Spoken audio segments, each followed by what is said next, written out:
Hi everyone, it's Focus from the Focus of Love, and we're going to talk about the do's and don'ts of creating a village. You want to be very strategic because you don't want to bring people close to you that really stifle your growth, and you actually don't want to stifle other people's growth. So how do you know how to design your village? What kind of people should be in your village? Let's talk it out.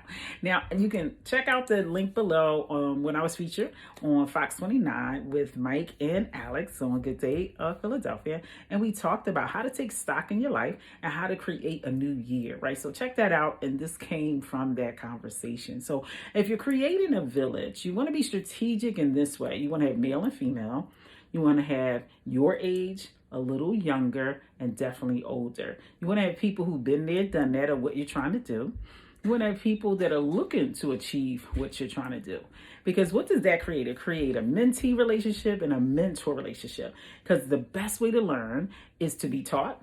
And an even better way to learn is to teach. So it's a full circle. So you get poured into, you get a download from your mentor, you process it, apply it to your life, and then you give it away and teach someone else. Because when you teach something, you learn, and you learn it differently and more intently, because now you have to craft it in a way so someone else can understand and get it. It causes you to have patience. It causes you to have clarity of thought, because now you have to get in someone else's world and deliver it. It's easier to receive something if you have a good mentor, but also when you're being mentored, now you're asking clarifying questions. So you're crystallizing your ideals around that, what's important to you, what matters in your life, right? So those types of relationships are really awesome. Also, to have the opposite sex, right? You have the opposite sex in your life, because if you're in your head about, say, a romantic relationship or a perspective in life, and you just go ask another member of the same gender, you're probably going to get more of the same.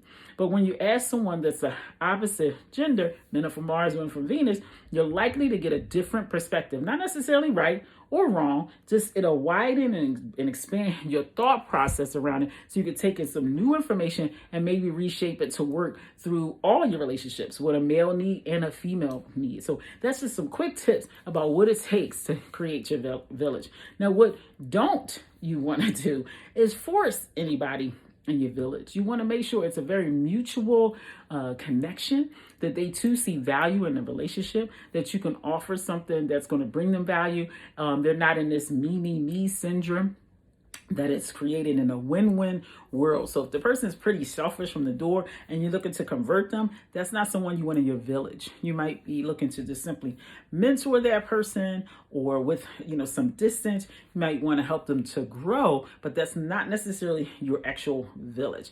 A true mentee is a person that's kind of hungering, thirsty for knowledge. They want you to pour into them, and they have a spirit of service as well. So they're like, what can I do for you in exchange, right? So that's the kind of person you want in your village. A person that you're just kind of looking out for and you really want to help them to grow, that's wonderful, but that's not someone that's in your immediate circle, right? So that's probably the biggest don't that I want to leave with you today. Don't force people in your circle. Don't force them in your village. Don't say, well, I need you, because without you, we can't go to the next level. It should be a win-win situation, that we're both helping each other to go to the next level. So, hey, get out there and create your village. Have fun while you're doing it.